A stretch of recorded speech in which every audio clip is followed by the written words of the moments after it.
Waktu proses otopsinya tuh, perutnya mereka dibelah ya. Nah, di situ tuh ditemuin tulang manusia berupa tangan dari jari sampai lengan. Tapi masih ada potongan pakaiannya juga. Hey everything, thank you untuk video ini dan selamat datang di Mr. Things. Apa kabar dunia? Sudah gila!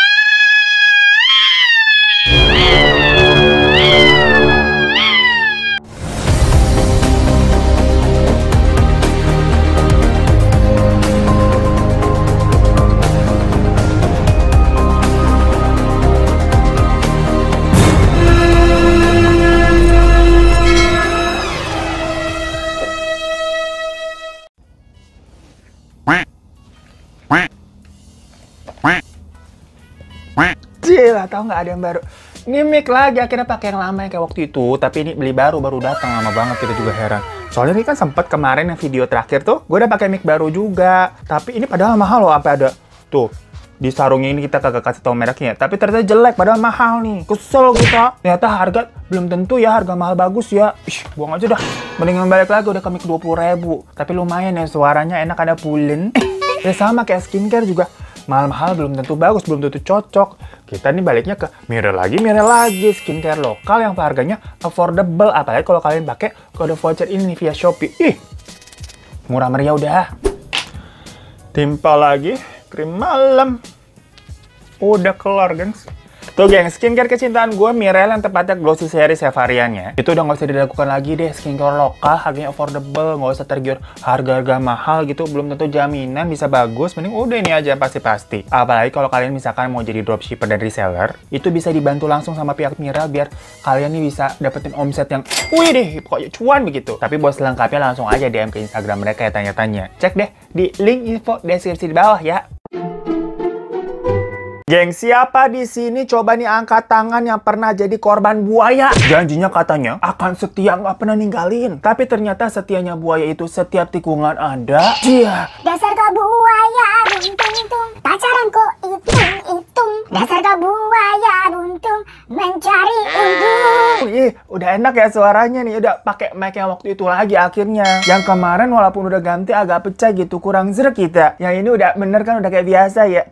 Jadi kita bisa nyanyi-nyanyi tuh dengan merdu suara kita. Makanya gengs gue bilang, buaya jangan lu percaya. Tapi serem banget ya. Itu lagunya kalimatnya buaya buntung begitu. Jadi keinget nih sama ada kasus di mana orang melihara buaya dari kecil dipelihara nih. Ya istilahnya dirawat, dibesarin dengan kasih sayang, dikasih makan tiap hari. Tapi pas sudah gede buayanya malah mangsa pemiliknya sendiri. Ini beneran ya, bukan cerita dongeng gengs. Ibaratnya air susu dibalas air tuba. Nyata ini kasusnya ya. Cuma gak Mr. Things namanya. Kalau ternyata banyak juga nih orang yang berpikir, kok banyak kejanggalannya sewaktu melihat tempat kejadiannya itu. Jadi maksudnya apakah benar buaya di sini tuh bener-bener binatang yang memakan pemilik padahal ngerawat dia? Atau jangan-jangan ada orang lain yang menghabisi si pemiliknya tersebut, tapi untuk menutupi jejaknya nih, sang buaya malah diperlakukan bukan kayak buaya, melainkan jadi kambing hitam. Ya udah kita bahas aja yuk. Dimana pemilik yang tadi kita ceritakan itu adalah seorang perempuan bernama Daisy Tuwo yang merupakan warga dari desa Sulun 3, Kecamatan Tareran, Kabupaten Minahasa Selatan, Sulawesi Utara. Nah, pada saat kejadian ini terjadi, Daisy itu sudah berusia 44 tahun, tapi memang statusnya itu masih single, masih lajang. Namun Daisy ini dikenal semasa hidupnya ya sebagai orang yang ceriwis, murah senyum, bekerja keras dan cekatan. Pokoknya ini image-nya positif banget deh, gengs. Nah, pokoknya nih, abis setelah selesai kuliah, dia tuh ngambil jurusan manajemen di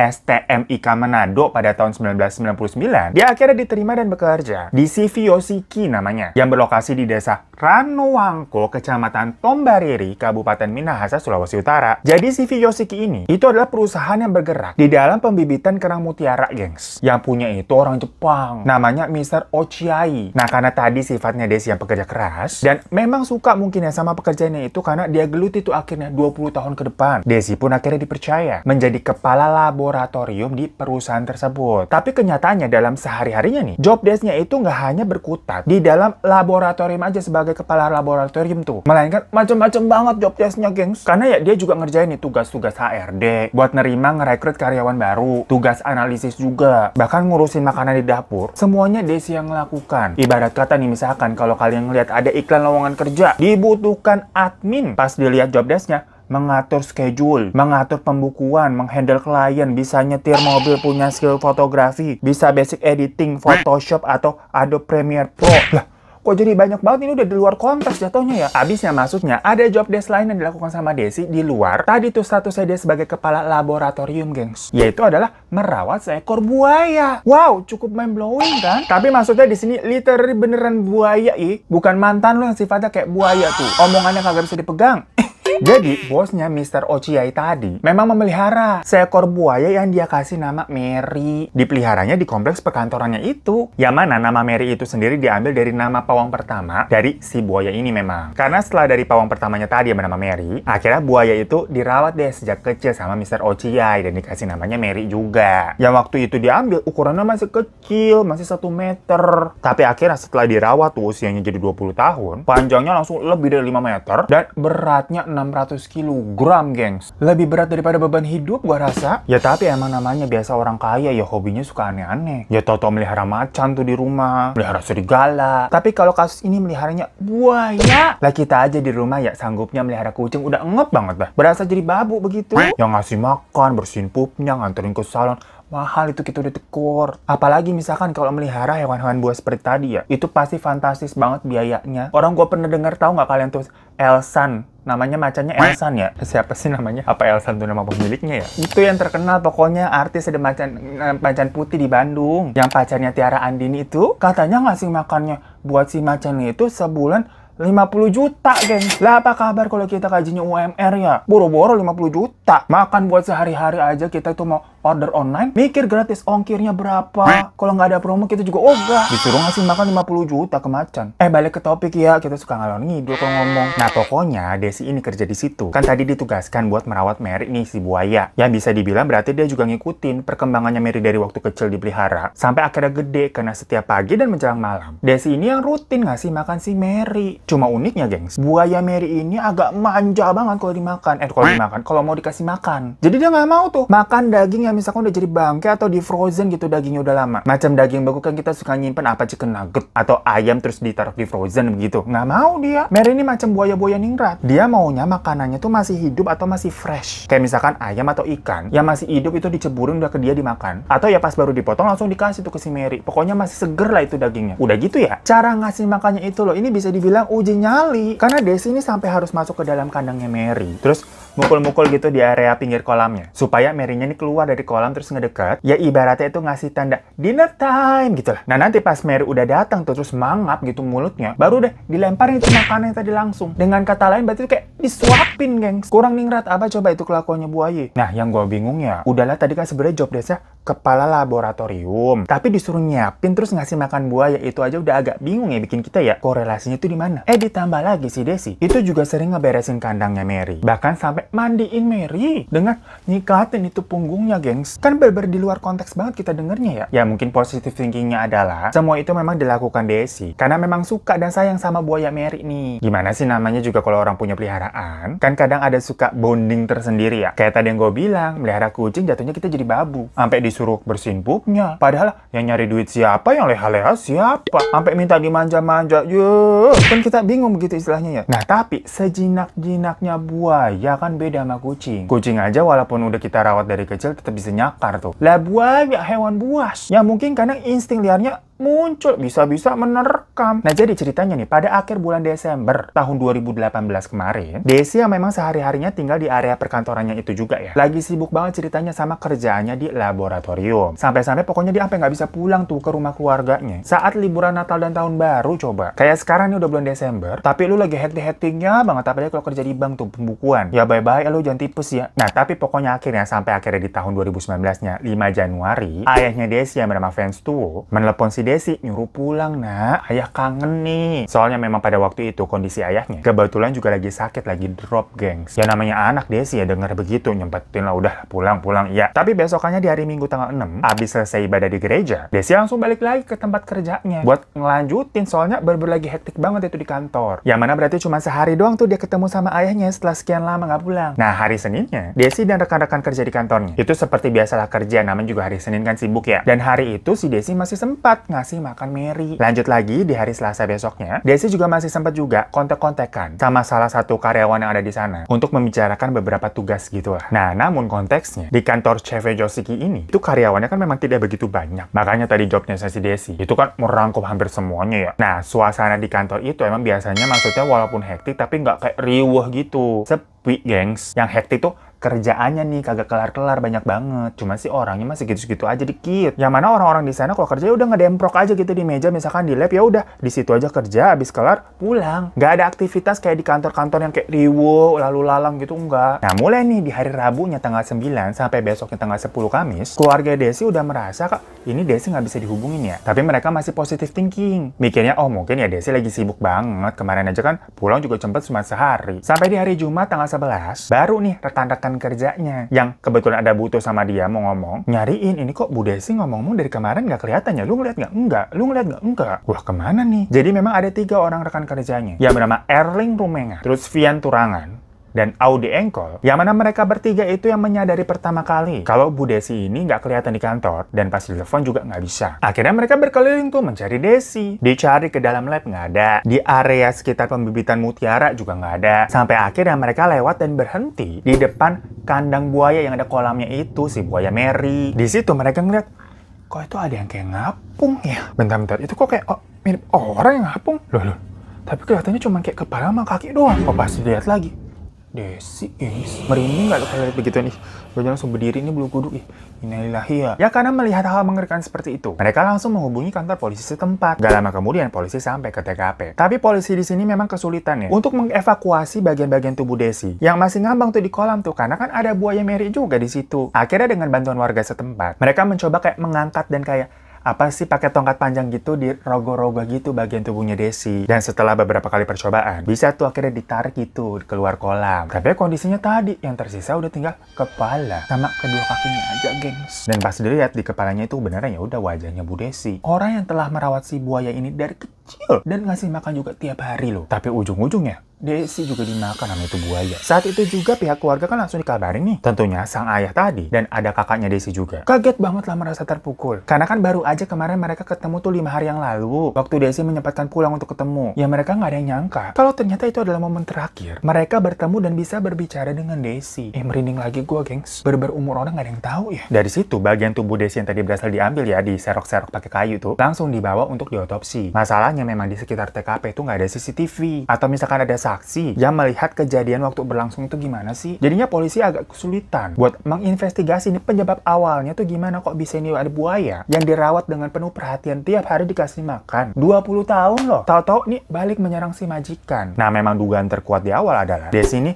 lagi masuk mau ngasih makan terus kepleset, nyebur ke dalam kolam. Kenapa dianggapnya kejadiannya itu di dalam kolam? Karena memang tidak ada semacam cipratan-cipratan darah yang ditemukan sama sekali di pinggiran kolam atau di daratan, gengs. Logikanya misalkan kalau digigitnya lagi di daratan gitu, lagi dikasih makannya, terus digigit gitu, terus ditarik kan Mary-nya ke dalam kolam, harusnya ada sisa-sisa darah dong. Nah, makanya tadi tuh diperkirakan waktu lagi mau ngasih makan, Desi ini kecebur. Dimana kondisinya Mary memang lagi lapar. Soalnya namanya waktu lagi mau ngasih makan itu kan berarti waktunya makan, belum makan ya. Jadi insting predator dari Mary itu langsung bekerja dan menerkam Desi. Ya sebenarnya walaupun hal itu memang bisa terjadi ya, balik lagi karena buaya ini hewan buas. Cuma banyak orang yang berpikiran lain, gengs. Karena walaupun Mary ini hewan buas, tapi kan selama 20 tahun ini dia kan udah dianggap jinak. Karena tadi itu dirawat dari kecil oleh sang majikan lah istilahnya, walaupun itu yang punya tadi bosnya ya. Dan si buaya ini juga hidupnya itu bukan di ekosistem alam liar. Makanya jadi agak mengejutkan kalau kejadiannya itu seperti ini. Lain halnya misalkan kalau si buaya ini ternyata tidak dikasih makan berhari-hari, sampai bener-bener itu dia kelaparan. Jadinya bisa buas begitu. Karena pada kenyataannya, jadwal makannya Mary ini masih rutin dikasih makan sebelum-sebelumnya kok. Makanya ada spekulasi dari orang-orang yang beranggapan jangan-jangan Desi ini dibunuh, terus dibuang sama seseorang ke dalam kandangnya Mary. Yang seolah-olah itu adalah perbuatannya si Mary memakan majikannya. Hal itu dijabarkan soalnya dari penemuan-penemuan yang dianggap ganjil oleh masyarakat. Pertama nih ya, Desi ini kan biasa masuk ke dalam kandang tersebut selama 20 tahun kita ulang-ulang nih. Setiap hari ngasih makan. Bahkan dia juga bersihin itu kandangnya. Sampai mandiin Mary, nyikat itu punggungnya si Mary. Jadi harusnya ada bonding kedekatan, jaraknya tuh udah nyentuh gitu maksudnya antara si Mary sama Desi. Yang lagi-lagi 20 tahun. Yang seharusnya gimana pun juga Mary ini mengetahui sosok Desi ini adalah majikannya. Karena Desi ini bukan tipe-tipe yang misalkan melihara seekor hewan, dikandangin gitu terus makannya udah dilempar gitu aja terus dia pergi. Ini kan nggak, sampai masuk, sampai nyuapin, sampai mandiin selama 20 tahun. Itu bukan waktu yang sebentar loh, gengs. Jadi kalau bener aja misalkan Desi keplesetnya terus nyebur ya, bisa aja namanya orang kan. Seharusnya Mary ini nggak langsung menerkam dia dengan kondisi balik lagi yang dia ini makannya rutin loh, bukan yang berhari-hari nggak dikasih makan. Nah, kedua, dilihat juga dari posisi sendalnya Desi. Dimana satunya ini ada di kolam, nyebur ya, tapi satu lagi tuh ada di daratan. Jadi misalkan, kalau ini kronologinya adalah kepleset, harusnya dua-duanya nyebur. Karena misalkan kalau kepleset emang bisa, satunya ada di darat dan satunya ada di kolam gitu. Ya nggak ngerti deh, menurut kalian gimana? Karena tadi, kalau misalkan kejadiannya di darat, makanya satu sendalnya tuh di darat tuh, terus sama si Mary diseret ke kolam. Tapi kan di darat nggak ada cipratan darah sama sekali. Makanya ini aneh. Lanjut yang ketiga ya. Kaos atau bajunya Desi itu masih ditemukan utuh, gengs. Cuma memang keadaannya tuh kotor aja ya, kena lumpur. Masalahnya badannya Desi itu kan udah dikoyak-koyak abis sama Mary. Lah sisa tinggal kepala sama kakinya doang. Nah maksudnya kok gimana bisa nih? Badannya udah nggak jelas, udah dikoyak-koyak gitu kayak daging dimakan sama buaya. Tapi kaosnya utuh. Ya kan aneh banget. Harusnya kaosnya juga udah robek-robek kalau udah nggak berbentuk. Cuma pada akhirnya hasil dari penyelidikan polisi itu menyimpulkan memang tidak ada orang lain yang terlibat dalam kejadian ini. Jadi semua ini tuh murni dianggap kecelakaan, gengs. Nah, setelah kejadian itu, buaya Mary ini akhirnya disita oleh Badan Konservasi Sumber Daya Alam atau BKSDA Sulawesi Utara. Namun ya itu, proses memindahkannya juga lumayan drama tuh. Susah banget sampai harus melibatkan 25 orang. Yang terdiri dari tim rescue BKSDA, polisi, dan juga TNI. Soalnya selain bobotnya berat banget tuh 600 kilo, Mary ini juga selalu berontak dengan nabrak-nabrakin dirinya ke dinding kolam. Mungkin karena dia merasa ketakutan dan terancam juga ya. Sampai akhirnya karena si Mary ini susah buat ditangani, dia dibius lah. Buat bisa diangkut dan akhirnya dipindahkan. Tapi di tanggal 20 Januari 2019, atau hampir 2 minggu setelah tadi Mary diambil, buaya Mary ini ditemukan mati mendadak di dalam penangkaran. Dan dari hasil otopsinya, itu dinyatakan penyebab kematiannya adalah heart stroke, semacam stres ya, akibat proses pemindahannya tadi tuh. Ditambah ada faktor kepanasan juga karena terpapar matahari terlalu lama, plus buaya Mary ini juga didiagnosa mengalami obesitas. Jadi kayak faktor penyebab kematiannya itu beragam ya, kayak komplikasi gitulah. Tapi tahu nggak, gengs? Waktu proses otopsinya tuh, perutnya Mary kan dibelek ya. Nah, di situ tuh ditemuin tulang manusia berupa tangan dari jari sampai lengan. Tapi masih ada potongan pakaiannya juga. Alias itu adalah salah satu tangannya Desi yang dimakan sama si Mary. Serem banget nggak? Nah, sementara itu, sang pemilik asli dari buaya Mary, atau Mr. Ochiya ya, posisinya nggak ada di Indonesia sewaktu kasus ini tuh berlangsung. Ya, dia kan orang Jepang lah, nggak tahu lagi gimana tuh. Sampai-sampai ya polisi juga kesulitan mencari keberadaannya. Ya mana seharusnya Mr. Ochiya ini, itu katanya bisa terancam hukuman penjara, maksimal 5 tahun dan denda 100 juta. Akibat insiden ini kan menewaskan karyawannya ya, dimana dia adalah pemilik hewan yang sebenarnya. Tapi pada akhirnya, Mr. Ochiya tidak di penjara karena katanya itu adalah suatu pertimbangan mengingat usianya yang sudah sangat tua gitu lah, gengs. Dan lagi-lagi memang hal ini dianggap sebagai murni kecelakaan. Ya apapun itu yang jelas, sosok Desi ini tergambar sebagai orang yang baik banget ya, maupun ke sesama manusia bahkan ke binatang. Jadi kita doakan saja semoga Desi tenang dan bisa bahagia sekarang ini ya, gengs. So itu geng, sebuah kejadian bener-bener kayak air susu dibalas air tuba sama buaya. Bener-bener jadinya image buaya ini udah jelek banget ya. Perkara juga istilah tuh buaya darat, kan kesannya namanya buaya udah tukang gombal, tukang ghosting pula, sampai tukang selingkuh. Yang padahal kalau kalian tahu, buaya itu disebutkan adalah hewan yang paling setia loh, gengs. Beneran, fun fact ini bukan gosip. Ya lu sih pada kebiasaan suka ngecap gue, suka ngegosip, suka ngegibah begitu. Gue tuh nggak suka yang namanya ngegibah tahu. Selama ini tuh gue hanya menceritakan fenomena-fenomena yang ada di sekitar gue aja. Misalkan, tahu nggak si A tuh simpenannya si B, atau si C tuh pakai pelet ya. Iya tahu, abisnya aneh, mukanya beda. Katanya sih masang peletnya tuh ngutang sama si D tuh. Nah abis itu fenomena-fenomena tadi itu gua share ke dalam bentuk forum group discussion, dimana menghasilkan sebuah fakta yang tertunda aja. Jadi bukan gibah, geng. Kalau nggak percaya kalian googling aja tuh, buaya. Disebutkan emang kalau buaya, maksudnya di sini buaya jantan yang difitnah tuh katanya tukang selingkuh. Itu sebenarnya hewan paling setia. Karena saat buaya betina atau pasangannya misalkan mati, si buaya jantannya ini itu nggak akan kawin atau mencari pasangan lagi, geng, seumur hidupnya sampai akhirnya nanti dia mati juga. Jadi sesetia itu. Makanya kalau di Betawi nih mau ngelamar orang pakai roti buaya simbolisnya, karena menyimbolkan bentuk kesetiaan dan kelanggengan. Nah makanya kalau di kasus ini kan namanya tadi tuh buaya Mary. Gua rasa bukan jantan ya, betina yang namanya Mary. Berarti yang nggak setia itu betina, bukan jantan. Emang ya betina pada suka playing victim nih, kerjaannya nyalah-nyalahin laki mulu. Ya udahlah, daripada nanti ribut-ribut, kita udahan aja ya. Mohon maaf kalau ada salah-salah kata. Terima kasih udah nonton. Jangan lupa untuk klik subscribe di bawah dan follow Instagram gue @herotherifan. boleh like juga video ini. Dan sampai jumpa di kasus Mr. Sting selanjutnya. Assalamualaikum.